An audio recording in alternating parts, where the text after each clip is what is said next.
Muy buenos días. Damos las gracias a la Dirección del Deporte Universitario por permitirnos este espacio en el consultorio médico deportivo. El día de hoy tengo el gusto de presentarles al doctor Néstor Jaime Solís Flores, que es residente de primer año de la especialidad de Medicina de la Actividad Física y Deportiva, el cual tratará con nosotros el tema de asma y ejercicio. Doctor, bienvenido. Muy buenos días. ¿Qué tal, doctora? Muy buenos días y gracias por este espacio. Bueno, este tema es un tópico sumamente importante.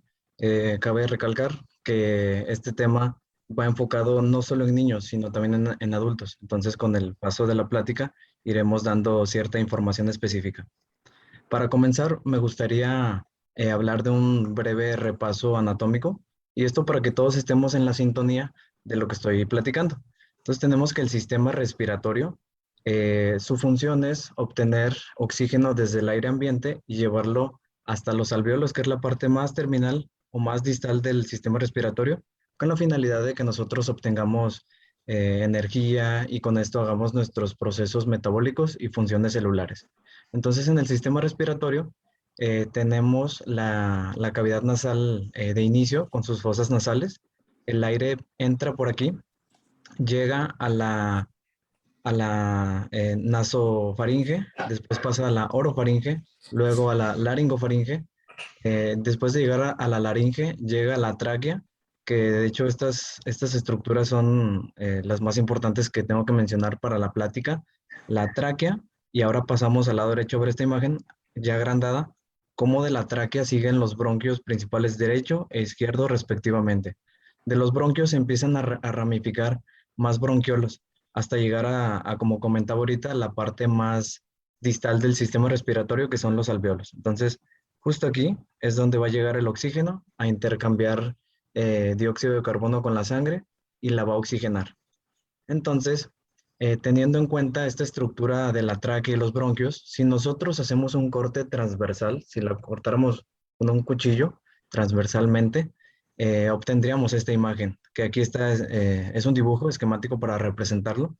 Y lo que quiero recalcar es que esta tráquea, estos bronquios, aparte de que tienen, como vemos esta estructura azul, un cartílago como en forma de anillo, tienen músculo liso. Y este músculo liso juega un papel importante en esta enfermedad. También quiero hablar de otro término antes de entrar de lleno a asma, y este es el broncoespasmo. El broncoespasmo es un fenómeno en el cual ocurre un estrechamiento de las vías aéreas. Entonces, esto disminuye el flujo, incluso lo llega a bloquear parcial o totalmente. Entonces, esto ocurre cuando el músculo liso que ya les mencionaba ahorita se contrae por cualquier causa y este aumenta el tono. Entonces, vemos aquí como en la imagen más pequeña de la derecha, la luz está normal y con el broncoespasmo se cierran las vías aéreas más y se cierran más, y lo que ocurre en el paciente son los clásicos síntomas. Hay que tener en cuenta que este es el famoso ataque de asma, es un broncoespasmo y no solo ocurre en el asma. Vamos a ver ahorita que hay diferentes patologías. Otra cosa que quería mencionar es que las células se comunican y, por ejemplo, aquí tenemos una célula que le está mandando una señal a otra, y esto es mediante moléculas, las cuales son específicas. Así funcionan los medicamentos también. Al administrar nosotros los medicamentos, llegan a las células, tienen receptores específicos para esos medicamentos y actúan. Entonces, hay muchísimos receptores. Quisiera mencionar estos que se llaman beta 2. Estos están en el músculo liso de los bronquios que ya mencionaba ahorita, y su función pues es muy importante en el tratamiento de esta enfermedad. Entonces, vemos aquí cómo el paciente tiene este broncoespasmo, inhala el medicamento que tiene receptores en el músculo liso de los bronquios, y lo que sucede es que de estar constreñido o cerrado, se abre. Y este es el clásico medicamento salbutamol. Entonces, con esto ya vamos orientándonos un poco más, vamos sabiendo de qué hablamos. Y ahora sí, al tratar el asma, tenemos que esta es una enfermedad heterogénea. Esto quiere decir que hay muchos tipos de asma, la sintomatología no siempre es la misma, pero lo que sí caracteriza a esta enfermedad es que tiene una inflamación crónica de las vías respiratorias. De hecho, en niños es la enfermedad respiratoria crónica más común. Ahora vamos a ver que hay varias definiciones. Sin embargo, que un paciente tenga estos síntomas no quiere decir que sea diagnóstico de asma. Ahorita vamos a ver cómo se hace el diagnóstico de asma. Estos pacientes tienen síntomas respiratorios, estos son sibilancias, esto es como un pillido, como un chiflido cuando respiran. Disnea, que los pacientes tienen problemas para respirar, sienten que no se llenan bien los pulmones. Estos pacientes sienten opresión en el pecho y tienen tos. Y estos síntomas varían con el tiempo y varían en la intensidad.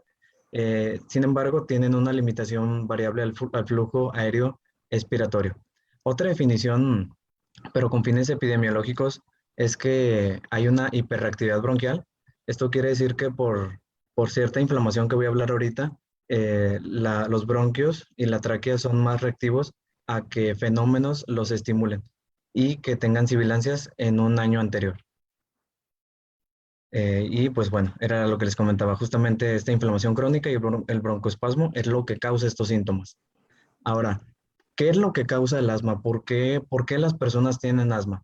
Bueno, hay que mencionar que tenemos el sistema respiratorio y el sistema inmunológico. Entonces, el sistema inmunológico son células o cúmulos de células que tenemos en diversas partes de nuestro cuerpo.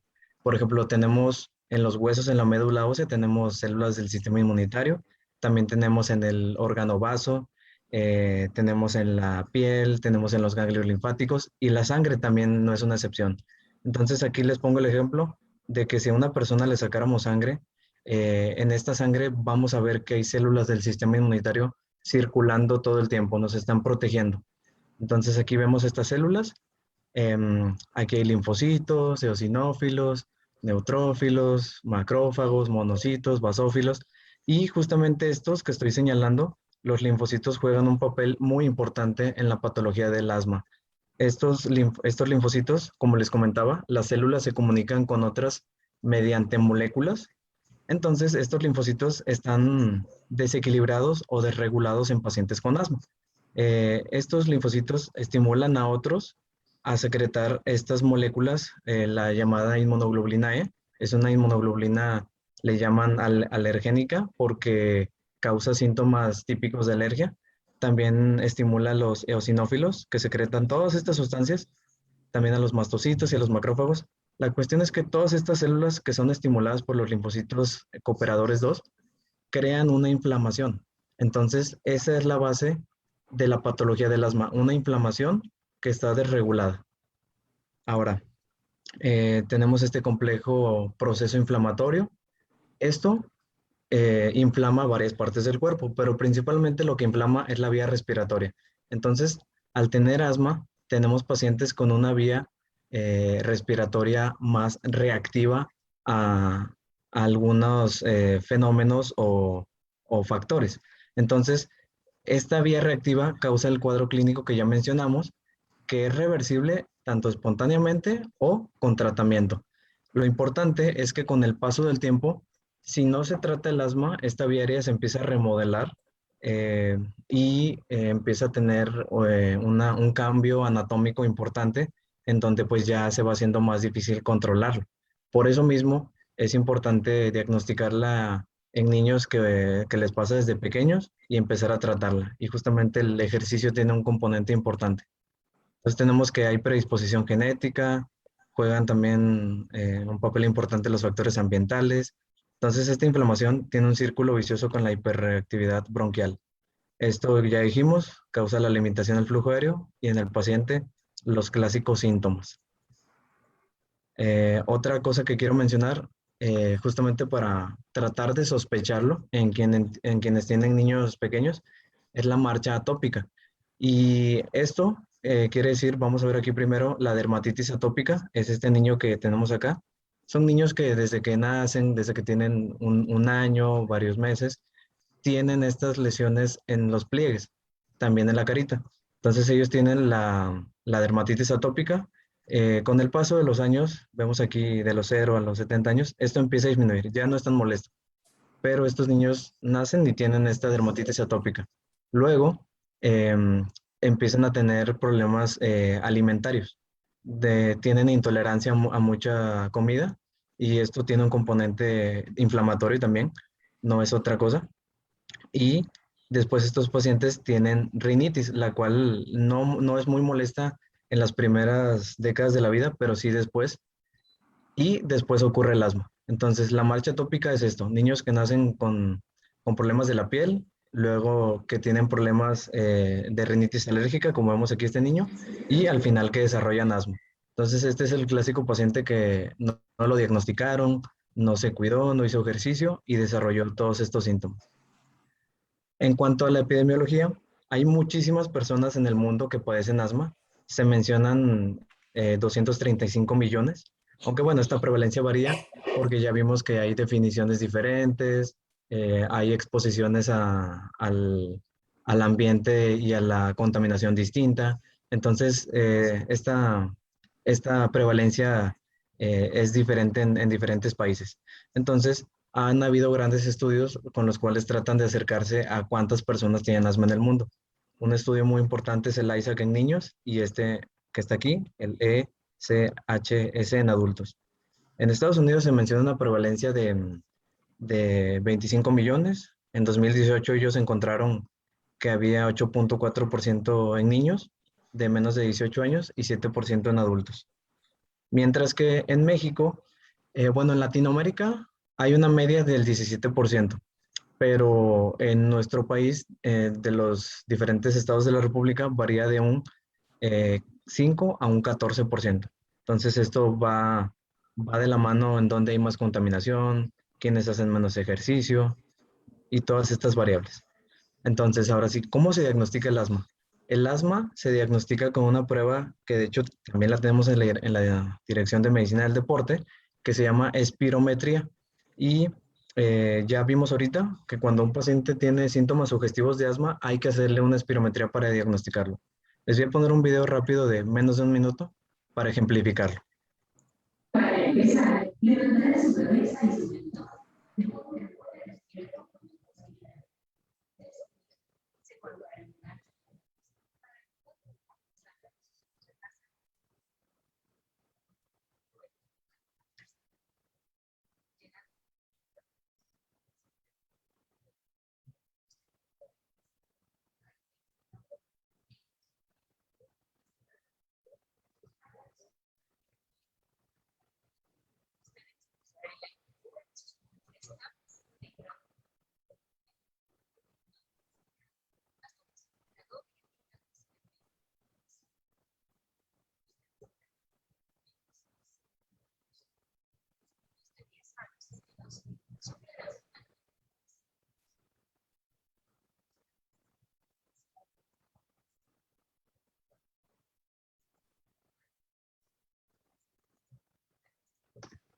Entonces, así es como se realiza la espirometría.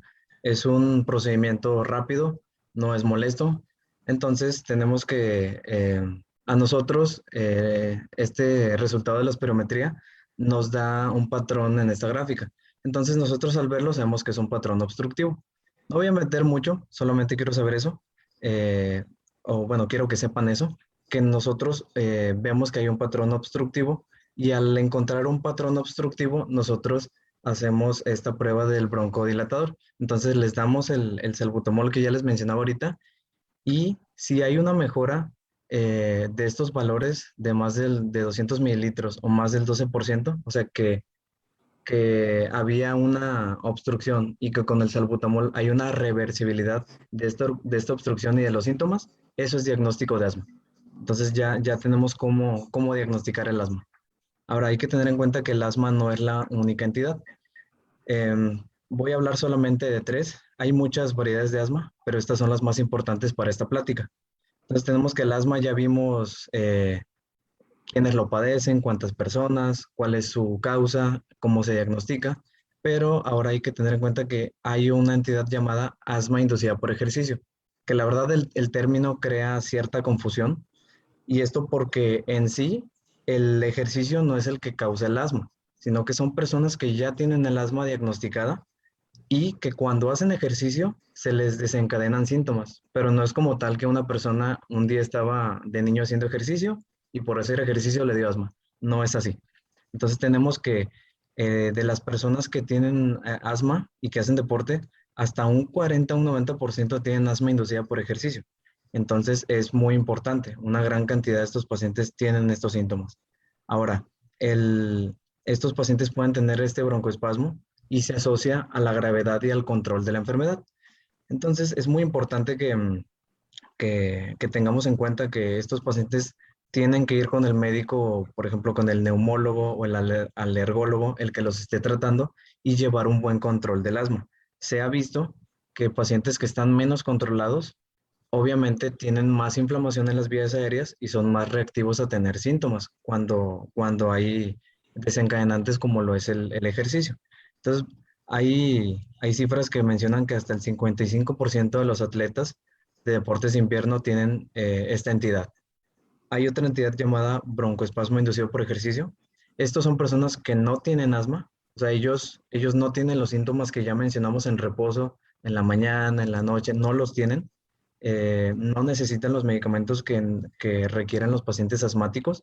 Sin embargo, cuando hacen ejercicio, por esta teoría osmótica y vascular, ellos tienen síntomas y tienen a veces broncoespasmo. Entonces, aquí les pongo la imagen de este famoso jugador llamado David Beckham. Eh, Me preguntarán por qué tantos pacientes de las Olimpiadas, atletas de élite, atletas de alto rendimiento, tienen asma. El asma es causada por el ejercicio o por qué esta relación. Y no, no es eso, sino que estos pacientes simplemente se les diagnosticó asma de pequeños, fueron bien controlados y ellos optaron por tomar la decisión de ser atletas. Simplemente, simplemente fue así. Entonces tenemos que ellos pueden o han llegado a podios muy altos, han llegado a obtener cosas muy grandes como ser atletas olímpicos. Entonces, esto nos queda como un ejemplo de que personas que tienen asma pueden llegar a tener una vida normal, incluso llegar a competir. Entonces, pues no se diga para otras personas, ¿verdad? La finalidad de esta clase no es que todos los pacientes con asma sean atletas de alto rendimiento. Si lo quieren, si quieren esa decisión, la pueden tomar, obviamente, pero la finalidad es que sepan de que también hay pacientes con asma que pueden tener una vida normal y ellos también. Entonces, ¿el ejercicio es malo en niños con asma? La respuesta es no. Justamente en muchos estudios que se han hecho en la historia de la medicina, se ha visto que el ejercicio regular eh, puede ayudar a mantener una buena salud y que además también mejora el control del asma. Y esto porque cuando hacemos ejercicio se regulan muchas respuestas inflamatorias que hay en el cuerpo. Entonces ya mencionábamos ahorita que el asma, esta es su fisiopatología. Entonces hay efectos benéficos en el sistema cardiovascular, en el sistema respiratorio. Entonces estos pacientes comienzan a tener adaptaciones con el tiempo y empiezan a mejorar la capacidad cardíaca y la capacidad pulmonar.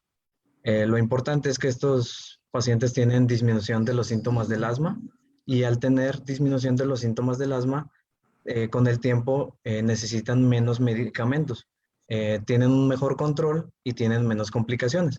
Entonces, esto es lo importante de hacer ejercicio. Obviamente, con esto también conlleva que las familias gastan menos dinero, tanto en consultas como en medicamentos. Entonces, es muy importante recalcarlo. Eh, Hacen que al haber menos inflamación en las vías respiratorias, haya menos reactividad a los fenómenos desencadenantes que ocasionan los síntomas, disminuyen el riesgo de exacerbaciones del asma. Obviamente, con todo esto que ya estamos mencionando, se ha encontrado en los estudios que los pacientes que hacen ejercicio regular tienen una mejora en la calidad de vida y además los medicamentos que ellos usan, por ejemplo, los corticosteroides inhalados, el salbutamol, tienen una mejor respuesta en el cuerpo en pacientes que hacen ejercicios que en aquellos que no hacen. Entonces, en resumen, hay un mejor control de la inflamación sistémica.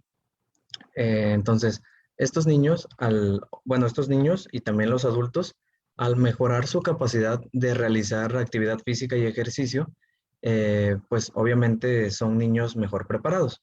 Si recordamos, la definición de la condición física son las cualidades que se tienen o que se adquieren, o también esta que es la capacidad de realizar tareas diarias con vigor y con alerta, sin fatiga indebida y con la energía para disfrutar actividades de ocio y hacer frente a emergencias imprevistas.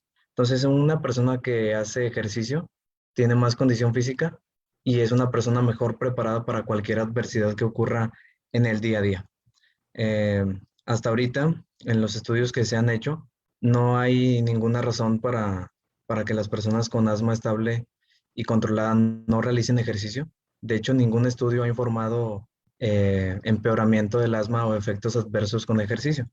Entonces, eh, una cuestión muy importante es que se tiene un tabú o se tiene una creencia errónea de que justamente como vieron que en alguna ocasión un niño hizo ejercicio y tuvo síntomas, pues es que no debían de hacer ejercicio, ¿verdad? Entonces, eh, la capacidad para que estos individuos realicen ejercicio se relaciona más que nada con la educación de las personas y los hábitos de realizar actividad física que con la obstrucción de las vías respiratorias. Esto quiere decir que es más el miedo que tienen los pacientes por realizar actividad física de lo que les podría ocurrir. Entonces, eh, de lo que ya mencioné ahorita, justamente un paciente que no hace ejercicio pasa todo lo contrario.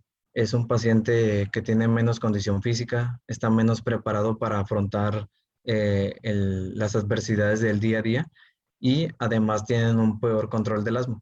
Con el peor control del asma ya vimos toda la cadena que ocurre de que requieren más medicamentos, requieren más consultas, requieren gastar más dinero y si no hacen ejercicio, el problema es que desde pequeños, pues al no hacer ejercicio, esta balanza de gasto energético se va a, a la baja en favor de que acumulen calorías y tengan después sobrepeso y obesidad. Y justamente este es un tema bien importante. La obesidad no solamente es tener un IMC arriba de 30, no solamente es acumular calorías, sino que la obesidad también es una enfermedad. La obesidad justamente, igual al asma, tiene un componente inflamatorio muy importante.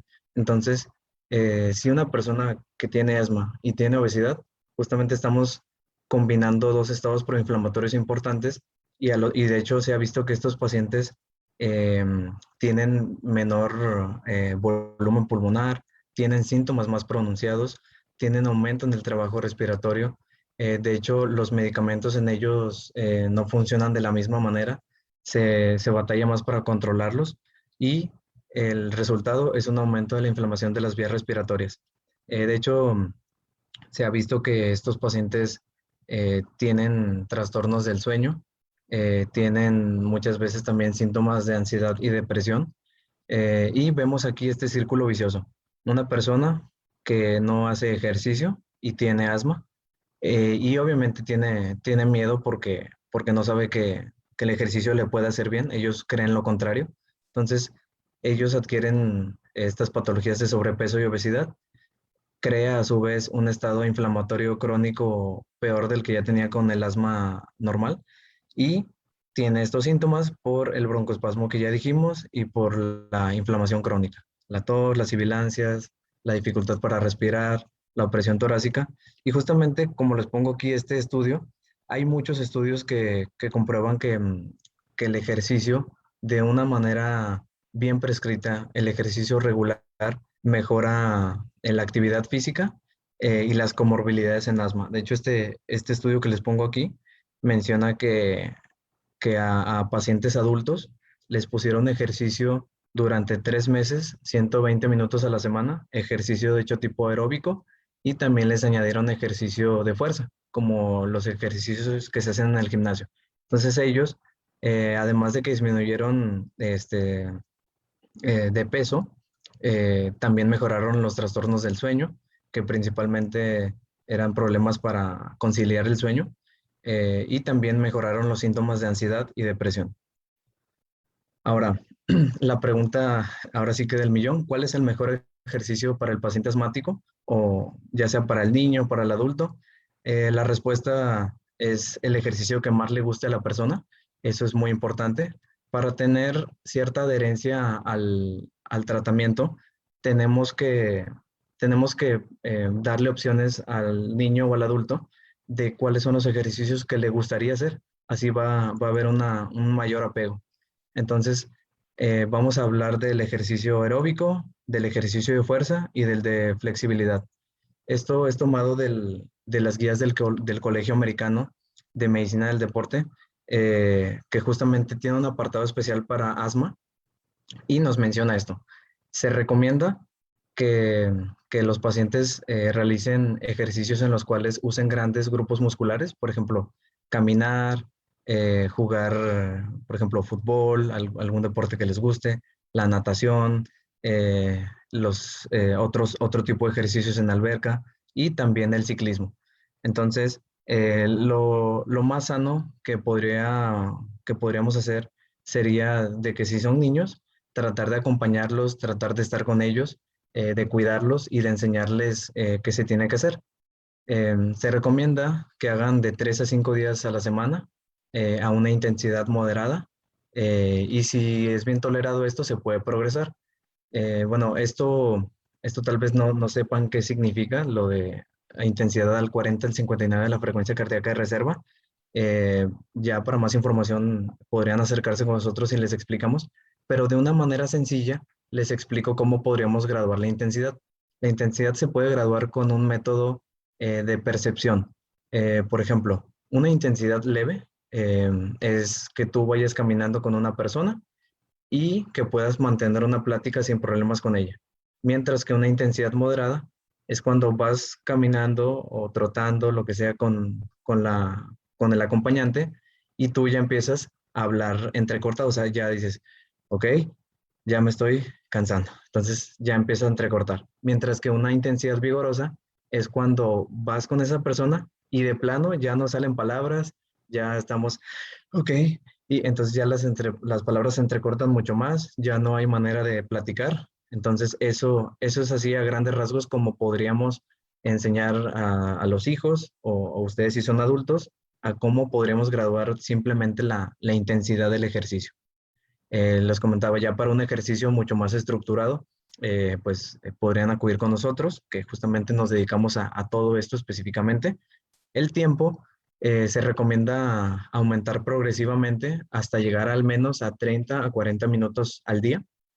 Eh, y la realidad es que si una persona va a empezar a hacer ejercicio, lo que se recomienda, como nos lo dice la Organización Mundial de la Salud, es tratar de empezar poco a poco y de una manera progresiva. De esta manera nos vamos a ir adaptando al ejercicio, además de que vamos a evitar lesiones.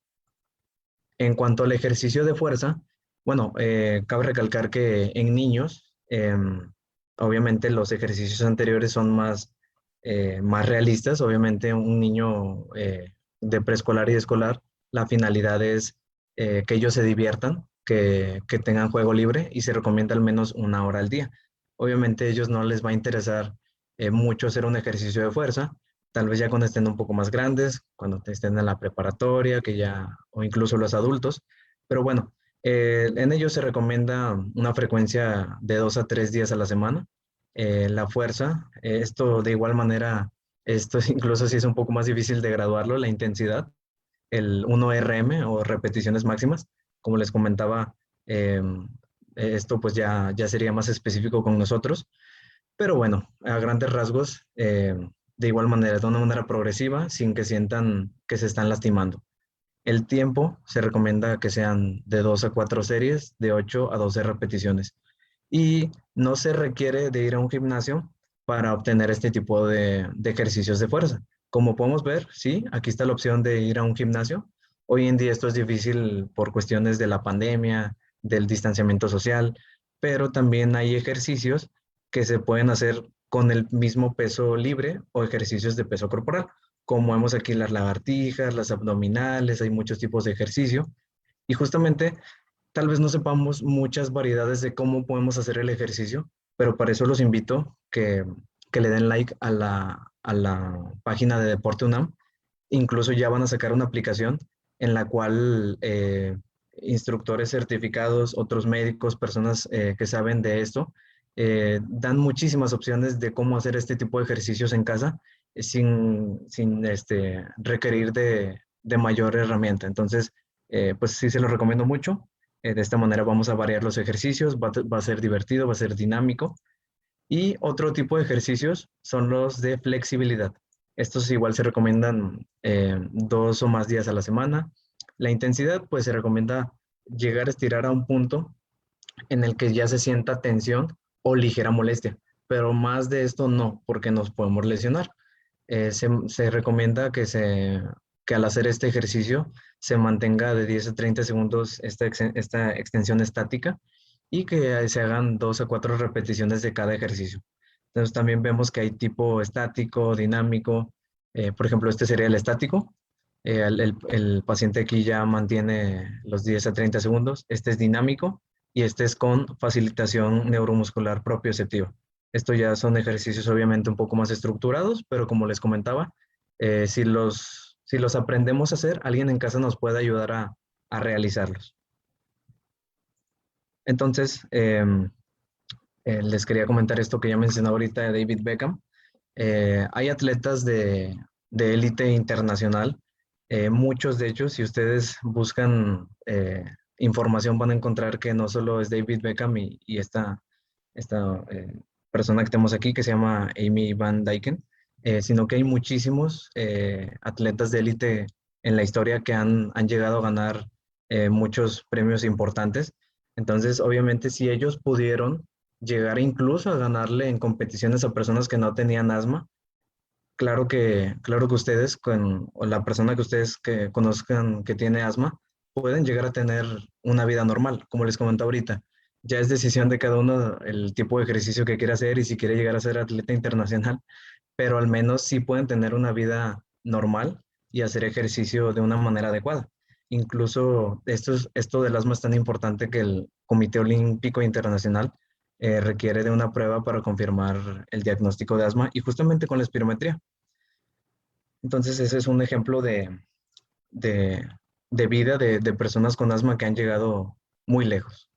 Entonces, algunas recomendaciones es calentar 15 minutos antes de hacer ejercicio. Justamente este calentamiento debe ser de intensidad alta o bueno, de intensidad vigorosa o una combinación de intensidad vigorosa con intensidad leve. Con esto se llega a algo que se llama periodo refractario. Y esto quiere decir que si hacen este calentamiento a esta intensidad, muy probablemente no tengan los síntomas del asma o el broncoespasmo. Es un fenómeno que no se sabe exactamente por qué ocurre, pero funciona. Entonces, es muy importante que sepamos esto, hacer este calentamiento. Y por otra parte, el enfriamiento, que sea a la misma temperatura a la que se hizo ejercicio. No hay que hacer cambios bruscos. Por ejemplo, y de hecho también, ya que estamos hablando de esto, quisiera hacer el comentario de tratar de no hacer ejercicio en ambientes extremos, en climas muy fríos, en climas muy calientes. Y justo el enfriamiento, por ejemplo, si están haciendo ejercicio a 12 grados centígrados, tratar de hacerlo a la temperatura a la que hicimos ejercicio. Porque si, por ejemplo, están a 12 grados centígrados y luego se meten a su casa que está a 20 grados, justamente esos cambios bruscos a veces también podrían llegar a desencadenar síntomas. Eh, Otra recomendación que es de las más importantes es el control de la enfermedad. Eh, Justamente me gustaría que se queden con este mensaje de que el asma, como muchas otras enfermedades, no solo lo trata un médico, sino que es multidisciplinario. Es bueno que el alergólogo, que el neumólogo, el doctor que está especializado en el control de los medicamentos y las dosis, le dé el mejor tratamiento al paciente para que tenga un control. También obviamente el médico del deporte, el nutriólogo. Y otra recomendación importante es tener un plan de acción. Y con esto me refiero a que el medicamento de rescate muy conocido que se sabe que es muy efectivo es el salbutamol, que lo encuentran como Ventolin. Y ese medicamento siempre hay que tenerlo a la mano y más cuando estemos haciendo ejercicio. Las personas que no están controladas podrían llegar a tener pues estos ataques de asma o broncoespasmo al realizar ejercicio. Entonces, Justamente el salbutamol es el que haría que se abran otra vez las vías aéreas. Hay que tratar de que esto sea preventivo. Incluso yo les recomendaría que aunque no estén haciendo ejercicio, la verdad es que vayan a donde vayan, y más si van a estar incomunicados o se van a ir lejos, tengan el salbutamol a la mano, por si pasa cualquier cosa, ya sea que el paciente no esté controlado o que esté controlado, porque desgraciadamente ya han ocurrido sucesos pues muy malos de complicaciones por broncoespasmo, incluso han habido muertes. Entonces es importante tener siempre el plan de acción, que alguien nos apoye. Tratar de identificar los factores desencadenantes. Esto obviamente poner atención cuando el paciente está haciendo ejercicio, eh, como echar atrás la memoria, ¿verdad? ¿Qué es lo que pasó? ¿Con qué relaciono que me están causando los síntomas cada vez que hago ejercicio o cuando estoy en mi día a día? Entonces tratar de identificarlos y evitarlos. Hay que trabajar con eso. Esto es más para la patología que les comentaba ahorita del broncoespasmo inducido por ejercicio, de los pacientes que no tienen asma, pero que cuando hacen ejercicio tienen síntomas. Eh, Justamente en ellos se ha visto que el aire frío y seco les causan los síntomas, también el aire polvoriento, también contaminantes inhalados. Esto, por ejemplo, el tráfico pesado de los vehículos, el material particulado y de ozono. Entonces, una recomendación sería tratar de evitar las horas de tráfico para hacer ejercicio. De hecho, también en la mañana y en la noche eh, se recomienda tratar de evitar pues estos factores, ver en el clima cuánta contaminación hay en el aire y si no, tratar de ir a otro lugar, tratar de identificar cuáles son los alérgenos. También hay otros alérgenos en las piscinas. Y para esto de los alérgenos, justamente los alergólogos hacen una prueba que se llama prueba de PIC o de función, en la cual ponen antígenos en la piel y ven cuáles son reactivos en nosotros. Entonces, de esa manera se diagnostican cuáles son los alérgenos que están causando pues los síntomas en los pacientes y a veces hasta se da inmunoterapia. Entonces es importante conocer esto. Estos pacientes con broncoespasmo inducido por ejercicio, cuando hacen estas actividades del ejercicio y están en ambientes fríos y con aire seco, se les recomienda que se pongan una mascarilla en la cara para tratar de humedecer el aire y calentarlo. Y de esa manera, de hecho, sí es muy efectivo el- los síntomas que disminuyen. Es como lo que mencionaba ahorita del calentamiento de los 15 minutos en los pacientes. Entonces, por último, solo recordarles esto, que el tratamiento es multidisciplinario. Eh, Hay muchos profesionales de la salud que tratamos de combatir contra esto, porque las personas con asma, les mencionaba, desgraciadamente se tiene esta información de que hacer ejercicio es malo y la verdad es que es totalmente lo contrario y es algo que deberíamos de difundir más, el hacer ejercicio. Obviamente este ejercicio debe ser bien prescrito. Para eso estamos en la Dirección de Medicina del Deporte de la UNAM, dispuestos a ayudarlos también, las dudas que tengan. Los invitamos también a que realicen ejercicio, que le den like a la página. Ahí la verdad es que les dan muy buenos consejos y muchas modalidades de hacer ejercicio. Y solo recordar que pacientes con asma pueden llegar a tener una vida totalmente normal, pueden hacer ejercicio y, y ya lo vimos con los ejemplos de los atletas que incluso ellos han logrado grandes cosas y una vida normal. Gracias. Muy bien, doctor, muchas gracias. Sin duda es un tema muy interesante, muchas veces controversial, pero si yo tengo un niño pequeño y quiero que tiene antecedentes de asma, ¿hay algún ejercicio que pueda ser más recomendado que otro? En un niño que tiene antecedentes, pero no diagnosticado. Si ya diagnosticado Ah, ok. y no tiene alguna preferencia por algún tipo de ejercicio, ¿algo está más recomendado o algo lo debo de evitar más? ¿Algún tipo de ejercicio? Sí, sí, doctora. Justamente los niños, más cuando son de preescolar y escolar, en ellos se recomienda el ejercicio de predominio aeróbico. Por ejemplo, correr, saltar, y la finalidad es de que ellos se diviertan. Entonces, ellos, la verdad es que les va a gustar más hacer ese tipo de ejercicio. Por ejemplo, lo que mencioné ahorita, creo que a ellos no les va a interesar mucho, por ejemplo, hacer ejercicio de fuerza. Además de que sí se ha visto que el ejercicio aeróbico les da mejores adaptaciones y beneficios, siempre y cuando estén en el cuidado de sus tutores, de ver de que ellos estén haciendo ejercicio sanamente, y tener este plan de acción que ya mencionaba, que si llega a ocurrir algún síntoma, que estén los papás ahí, que sepan cómo administrar el medicamento, y sepan manejar la situación. Pero sí, el ejercicio de tipo aeróbico, y se recomienda mucho la natación. Ok. ¿Y qué pasa si en una ciudad contaminada como la nuestra hay horas preferentes para hacer ejercicio o da lo mismo? Sí, sí, sí, sí. De hecho, la hora que más se recomienda es la media tarde. Y esto porque en la mañana y en la noche pueden haber más alérgenos, pero es tratar, como ya mencionaba, de buscar en el pronóstico del clima, tratar de prevenir y ver cuál va a ser la temperatura, cuál va a ser la humedad, porque el tema de la hidratación también es algo importante en los pacientes con asma, y tratar de ver qué hora va a ser la que va a ser menos pesada en cuanto a factores ambientales. Y si de plano en el día o en esos días ha habido mucha contaminación, pues ya vimos que el ejercicio también se puede realizar en casa. Ok. ¿Y qué grupo multidisciplinario se requiere para atender a estos pacientes?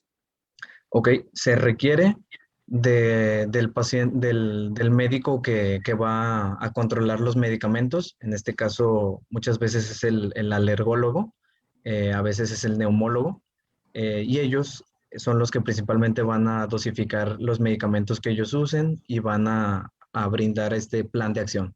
También se requiere del nutriólogo. Esto más que nada cuando los pacientes ya tienen cierto sobrepeso u obesidad.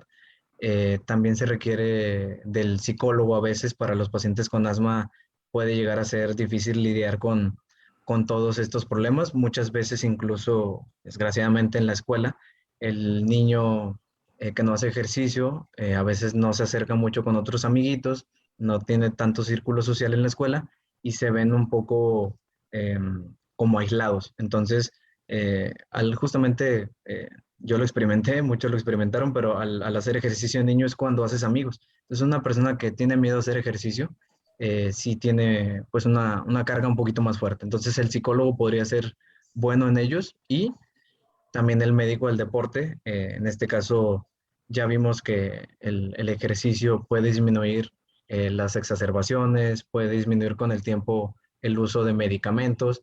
Entonces, yo creo que incluso en las guías de práctica clínica de México, desde un inicio, desde que se diagnostica asma, debería de haber un apartado en el que refieran los pacientes con el médico del deporte, porque justamente sí hay muchos beneficios.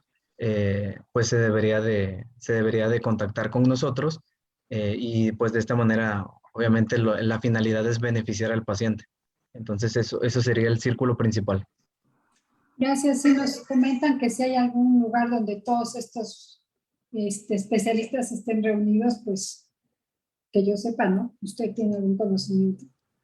La verdad es que no, doctora. Yo creo que obviamente en un hospital están repartidos en diferentes departamentos, pero no, yo creo que ahí sería un poco más por la decisión de cada uno, en donde le quede más cerca, en donde le quede más accesible, si conocen a alguien que sea muy bueno en eso. Pero por nuestra parte, sí, pues en la Dirección de Medicina del Deporte tenemos para hacer el diagnóstico con la espirometría.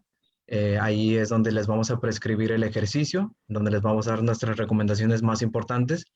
Y bueno, el tema de la nutrición, ahí también puede ser un inicio, pero ya más especificado, sí sería con el nutriólogo pues de más confianza, también el alergólogo, también el psicólogo. Ok, muy bien, gracias. Y ya por último, ¿Estos medicamentos que se utilizan para tratar este tipo de padecimiento son doping? Es un tema bastante interesante porque de hecho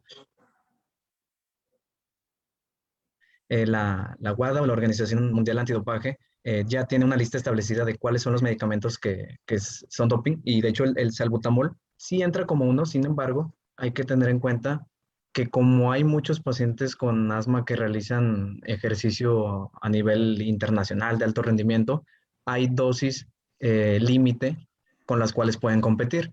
De hecho, ya han habido muchos casos en los que, por ejemplo, los atletas en ciclismo me ha tocado ver o en corredores, cómo ellos los llegaron a descalificar porque se pasaron de la dosis de concentración que tenían en su sangre. Entonces sí se puede usar siempre y cuando sea respetando los límites que nos dice la Agencia Mundial Antidopaje. Si se pasa, ya se podría considerar como doping y pues descalificar al paciente, al atleta, incluso quitarle su medalla. Ok, muchas gracias. Nos preguntan también qué pueden hacer con los niños en las clases de educación física en las escuelas con respecto a este padecimiento. ¿Hay alguna recomendación en especial? Pues yo creo que lo más importante sería comenzar con la educación. Por ejemplo, tratar de dar pláticas en las cuales se sepa que existe esta enfermedad, que hay niños que la tienen, qué ejercicios se deben de hacer.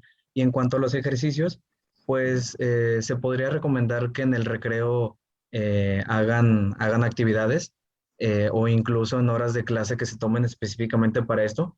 Y bueno, identificar primero quiénes son los niños en el salón que tienen asma y saber que en ese momento tienen su medicamento de rescate por si llega a ocurrir algo. Pero en sí, el ejercicio, como comentaba, más que nada si son preescolares o inicios de escolar, el ejercicio es libre, es con que ellos se diviertan. Por ejemplo, pueden trotar, pueden caminar, pueden jugar fútbol, pueden jugar básquetbol, siempre y cuando los estén vigilando. Lo que ya les mencioné ahorita, la natación se recomienda mucho, pero bueno, habría que tener una alberca en la escuela, ¿verdad? Entonces prácticamente pueden hacer cualquier ejercicio aeróbico. Lo que se recomienda, y ya mencionaba ahorita, y nos lo dice la Organización Mundial de la Salud, es que se haga ejercicio 1 hora al día, mínimo en niños. Y simplemente eso, ejercicio aeróbico. Muy bien, doctor, pues muchísimas gracias. ¿Algún comentario para terminar? Pues solamente invitarlos a que realicen ejercicio, el que más les guste, que pues como usted dice siempre, doctor, y estoy de acuerdo con ello, que es mejor hacer algo de ejercicio a no hacer nada, y pues esto tratar de implementarlo con el día a día, tratar de ir aumentando el tiempo que vamos haciendo ejercicio, la intensidad, y pues que cualquier duda, estamos en la Dirección de Medicina del Deporte de la UNAM en Ciudad de México, o también nos pueden contactar ya sea por alguna red social, que la verdad tenemos mucha disponibilidad, y solamente eso, doctor. Muchísimas gracias. Damos las gracias a la Dirección del Deporte Universitario por permitirnos este espacio y los esperamos la próxima semana a la misma hora con un tema igualmente de interés. Muchísimas gracias. Muchas gracias, buen día.